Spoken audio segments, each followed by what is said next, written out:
السلام علیکم ورحمۃ اللہ۔ عورتیں اعتکاف کیسے کریں؟ عورت کے لیے اعتکاف کرنے کا کیا طریقہ ہے؟ نیت کیسے کرے گی؟ عورت کون سی جگہ پر اعتکاف کرے؟ عورت کے لیے اعتکاف کی حالت میں کون سے کام کرنا جائز ہے؟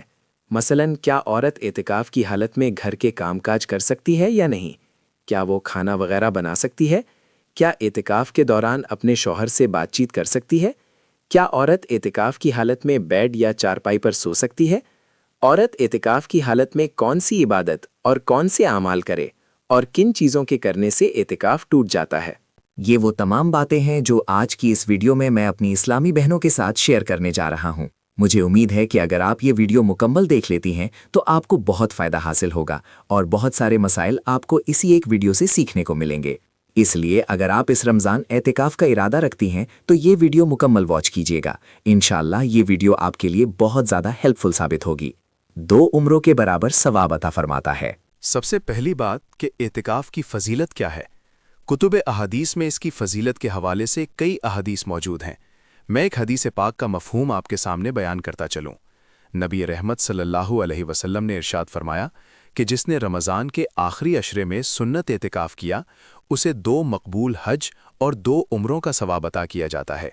یعنی جو رمضان کے آخری عشرے میں سنت اعتکاف کرے اللہ رب العالمین اسے 2 مقبول حج اور 2 عمروں کے برابر ثواب عطا فرماتا ہے۔ اب سب سے پہلا سوال کہ اعتکاف کریں کیسے؟ عورتیں کون سی جگہ پر اعتکاف کریں اور نیت کیسے کریں؟ اس کا طریقہ کیا ہے؟ دیکھیے، اگر کوئی اسلامی بہن اعتکاف کا ارادہ رکھتی ہے تو اسے چاہیے کہ وہ 20ویں روزے کے غروب آفتاب سے پہلے یعنی 20ویں روزے کی افطاری سے پہلے اعتکاف کی نیت سے بیت مسجد میں داخل ہو جائے۔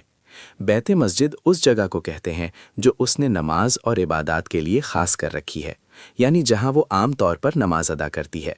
لیکن اگر کسی اسلامی بہن نے کوئی ایک جگہ خاص نہیں کر رکھی، کبھی کسی کمرے میں پڑھ لی، کبھی کسی اور کمرے میں، تو اب وہ ایک جگہ کو خاص کر لے کہ آج سے یہ میری بیت مسجد ہے اور میں یہیں پر نماز اور عبادت وغیرہ کروں گی، تو وہ اس کی بیت مسجد ہو جائے گی۔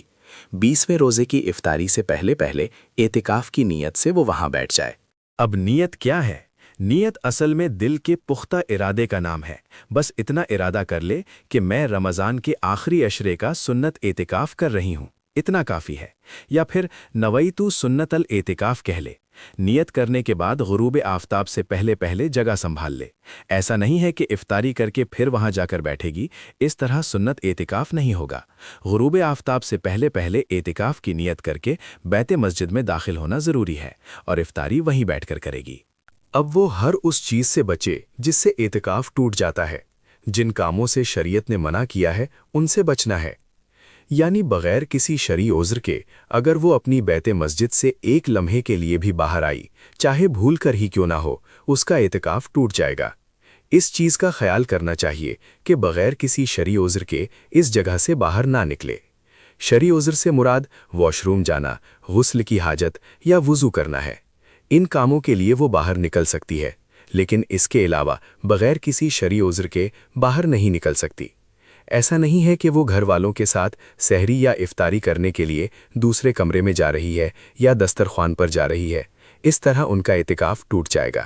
یہاں ایک اور اہم بات بیان کرتا چلوں کہ جو اسلامی بہنیں سنت اعتکاف کا ارادہ رکھتی ہیں انہیں چاہیے کہ وہ یہ دیکھ لیں کہ اس عشرے میں ان کی مخصوص ایام ڈیٹ تو نہیں آ رہی۔ اگر اعتکاف کی حالت میں حیض یا نفاس شروع ہو جائے تو اعتکاف فاسد ہو جائے گا، چونکہ اعتکاف کے لیے روزہ شرط ہے اور روزہ ٹوٹ گیا تو اعتکاف بھی جاتا رہے گا۔ اس لیے جو اسلامی بہنیں اعتکاف کر رہی ہیں انہیں یہ اطمینان کر لینا چاہیے کہ اس عشرے میں وہ اس عذر سے پاک رہیں گی۔ اگر روزہ کسی اور وجہ سے بھی ٹوٹ گیا تب بھی اعتکاف ٹوٹ جائے گا، کیونکہ روزہ سنت اعتکاف کے لیے شرط ہے۔ اب ایک سوال یہ ہے کہ کیا اعتکاف کی حالت میں عورت گھر کے کام کاج کر سکتی ہے؟ بہت سی خواتین پوچھتی ہیں کہ گھر میں کوئی کام کرنے والا نہیں ہے تو کیا ہم جھاڑو پوچھا یا گھر سمیٹنے کا کام کر سکتی ہیں؟ تو جواب ہے کہ بالکل نہیں کر سکتی۔ اعتکاف کی حالت میں عورت گھر کے کام کاج نہیں کر سکتی۔ اگر کام کاج کی نیت سے وہ ایک لمحے کے لیے بھی بیت مسجد سے باہر آئی تو اعتکاف ٹوٹ جائے گا۔ ہاں، ایک صورت ہے، اگر کوئی دوسرا کھانا بنا کر دینے والا نہیں ہے اور مزدوری ہے تو وہ صرف اپنے لیے سحری اور افطاری کا کھانا بنانے کچن میں جا سکتی ہے۔ کیونکہ کھانا کھانا مجبوری ہے اور اس کے بغیر روزہ ممکن نہیں، لہٰذا وہ اپنا کھانا بنا کر فوراً بیت مسجد میں واپس آ جائے اور وہیں بیٹھ کر کھائے۔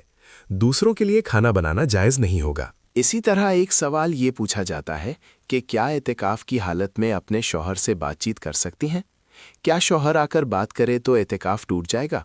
جی نہیں، بالکل نہیں ٹوٹے گا۔ اعتکاف کی حالت میں شوہر بیوی سے اور بیوی شوہر سے بات چیت کر سکتی ہے، چاہے وہ فون پر ہی کیوں نہ ہو۔ جیسے بعض بہنوں کے شوہر بیرون ملک ہوتے ہیں تو وہ فون پر بات کر سکتی ہیں، لیکن صرف ضرورت کی حد تک بات کریں۔ فضول باتوں میں گھنٹوں فون پر لگی نہ رہیں، کیونکہ اس سے اعتکاف کی روحانیت اور مقصد ختم ہو جاتا ہے۔ اعتکاف کا مقصد ان 10 دنوں میں دنیا سے کٹ کر اللہ کی چوکھٹ پر ماتھا ٹیکنا اور گناہوں کی بخشش طلب کرنا ہے۔ زیادہ سے زیادہ وقت عبادت میں گزاریں، قرآن مجید کی تلاوت، نوافل، درود پاک اور کلمہ شریف کا ورد کریں۔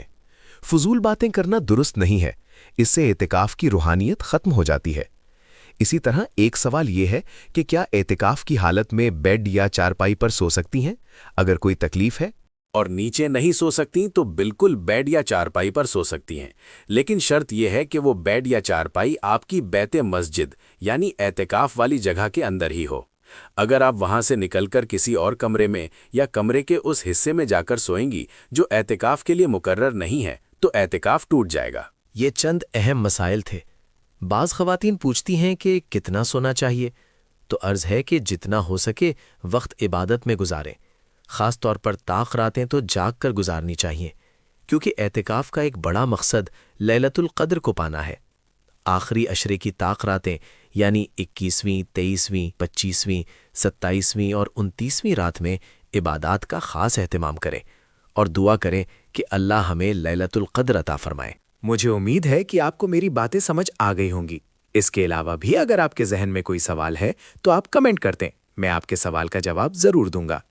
مجھے امید ہے اس ویڈیو سے آپ کو بہت کچھ سیکھنے کو ملا ہوگا۔ اگر ایسا ہے تو کمنٹ کر کے ضرور بتائیے گا اور مجھے اپنی خاص دعاؤں میں یاد رکھیے گا۔ ویڈیو کو لائک اور شیئر کرنا بالکل نہ بھولیے گا۔ السلام علیکم ورحمۃ اللہ۔